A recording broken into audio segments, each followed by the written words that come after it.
Story 1: Camping Horrors.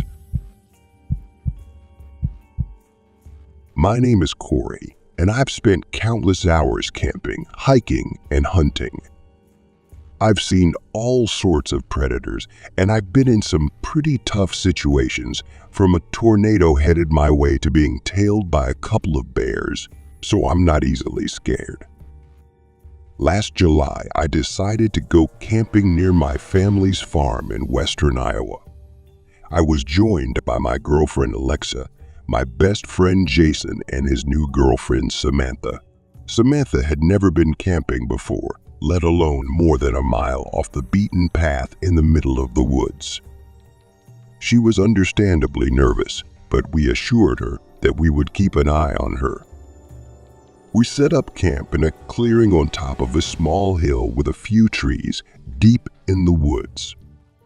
We arrived, set up camp, ate, drank, and went to bed around midnight. Everything was going according to plan until suddenly, I woke up to Samantha screaming at the top of her lungs. It was extremely loud and scary.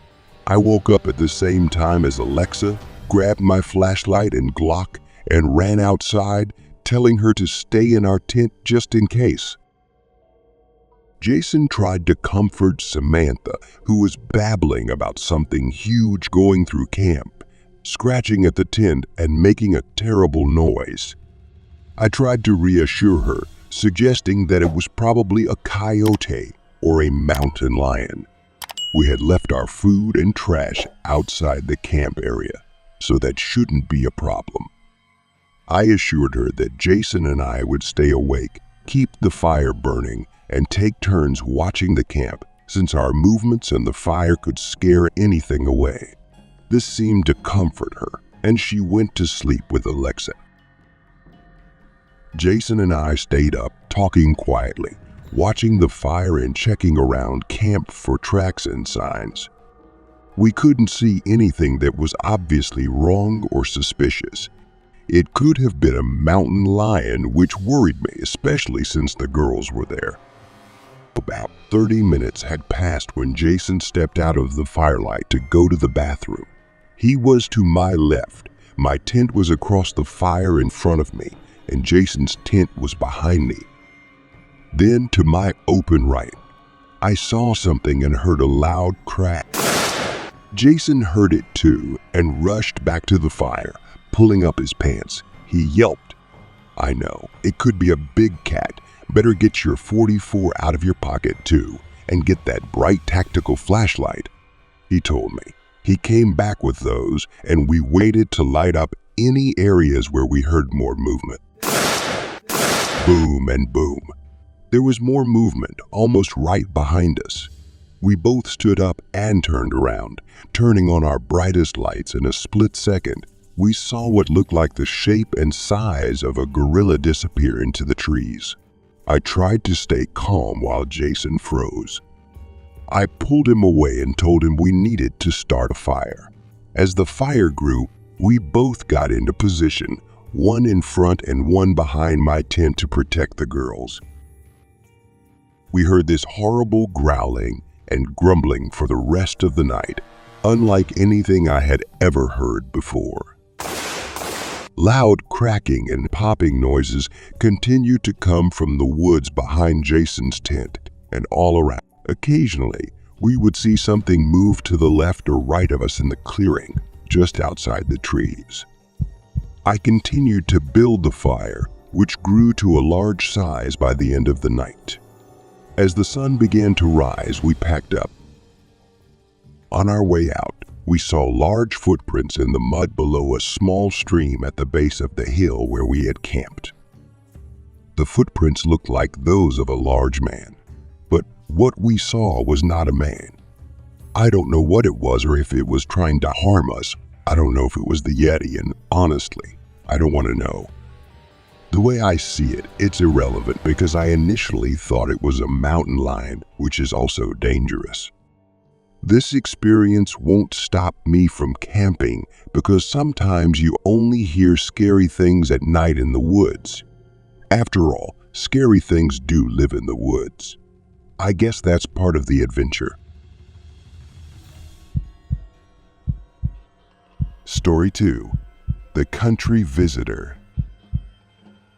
Living on a remote country road, my husband and I were used to the quiet of the countryside. At around 3 a.m., our 3 large dogs started barking like crazy. Waking us up, we immediately thought it was a coyote. As we hurriedly put on our shoes, we heard someone muttering on the front porch. My husband grabbed his rifle, and the muttering turned into a gentle knocking, almost as if a casual visitor was at our door. I called the police on my cell phone while my husband cautiously approached the door. He looked through the peephole and saw a woman in her late 20s or early 30s standing there calmly. She didn't fidget or appear nervous, just patiently waiting. My husband said to her through the door, "Ma'am, the police are on their way. If you need help, they'll be here in a few minutes. Just sit on the swing and wait for them. But if anyone tries to break into this house, we're armed and won't hesitate to shoot." The woman smiled, not in a scary way, but almost relieved that someone answered. "It's okay, sir. I just wanted to let you know that the thing in the woods is coming, and it'll be here soon," she said before turning around and walking down the driveway. We were both terrified. The police came and searched the area but didn't find the woman. It was a 10-minute drive from the main road to our house, with no other houses in between. We spent weeks in a state of suspense, wondering who she was and what she meant. We later learned that a house nearby had a similar visitor. This time, the woman said she needed help, but when the homeowner mentioned calling the police, a male voice shouted from nearby. The police arrived in time and arrested the woman along with 2 men who were hiding nearby. They were part of a criminal group involved in drug distribution and drug theft. Story 3. North Carolina. I am a 27-year-old man who had never been out of the state of Florida until my 25th birthday. I decided to change that and save up for months to visit some friends I had known online for years. My first stop was to visit Alice, a friend who lives in North Carolina on a 10-acre old farm. Alice and her fiancé live in a large trailer in the middle of the property, surrounded by several acres of forest and farmland. For the first 3 nights, we planned to camp on their land. Danny had set up a large fire pit and gathered tons of firewood. We stocked up on beer, camping food, and insect repellent, and even bought some medical marijuana. As a city-raised person, this was a completely new experience for me, and I was really excited. The weather was perfect, so we didn't bother with tents, just set up our sleeping bags around the campfire. The first night, we roasted bratwurst over the fire, drank wine, passed cigarettes around, played music, and played drinking games. When it was time to go to bed, Alice and Danny put their bags on one side of the fire, while Alice's friend Kate and I tucked ourselves into the other side. The next day, Danny and I went into the woods to a stream to fish and hunt for small game. We ran into a neighbor who was looking for his dog, which had been missing for a few days. We promised to keep an eye out and continued fishing. We caught a few fish and 2 rabbits, which we prepared for dinner. The night was similar to the first night, with drinks, music, and games. Late that night, Alice and Danny went into the house for a while, leaving Kate and I alone. We eventually cuddled up and fell asleep under the stars. I woke up somewhere between 2 and 5 a.m., needing to go to the bathroom.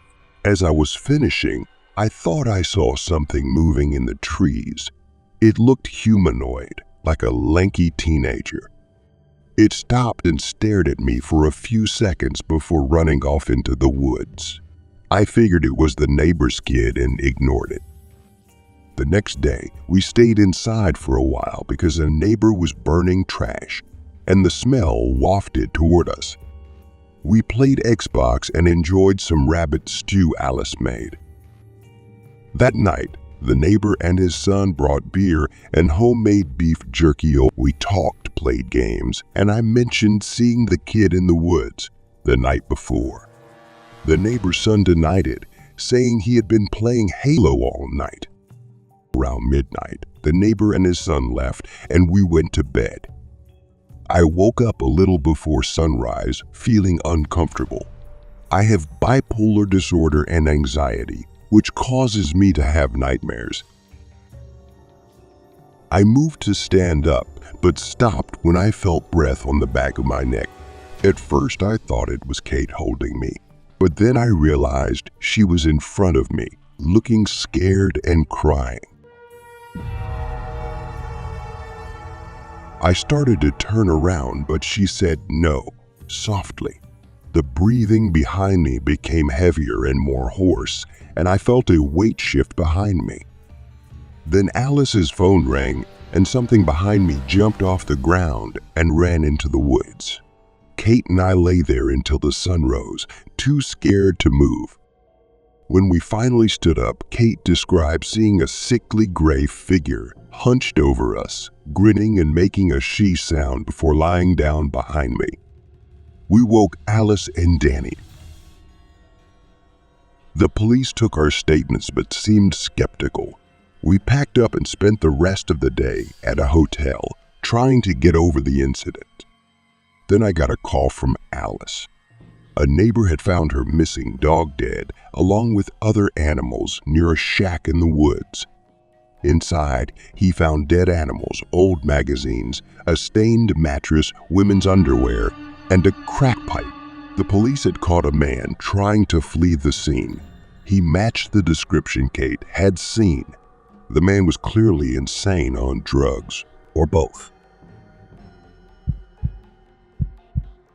Story 4. Childhood camping fear. Growing up in a small southern town, backyard camping was a popular activity for kids.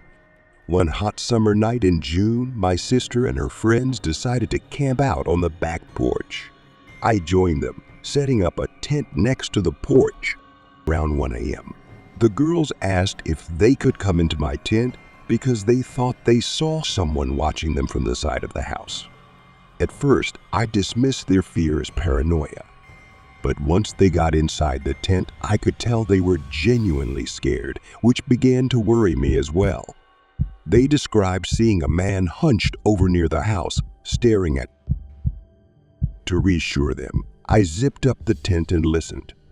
My fingers ran up and down the inside of the tent, trying to comfort myself as much as they did. Then someone outside the tent put their fingers in my hand. I was instantly scared, and before I could process what was happening, someone started kicking the tent. The front collapsed, trapping us in. I told the girls to scream for help, and we started screaming. A hoarse voice from outside calmly replied, "No one can help you." We kept screaming, and soon the neighbor's bedroom light came on. We called his name, and our back porch light came on. A short, chubby man was leaning against our house, smoking a cigarette, wearing a badge but no police car in sight. He told us we were being disruptive and told us to get out.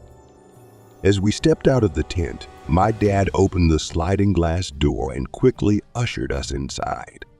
The man turned and left before my dad could get a good look at him. As I looked out the living room window, I saw his truck driving away. I knew all the local cops, and this guy was not one of them. I believed he was a predator looking for children to prey on. The feeling of his fingers brushing against mine through the tent still haunts me to this day.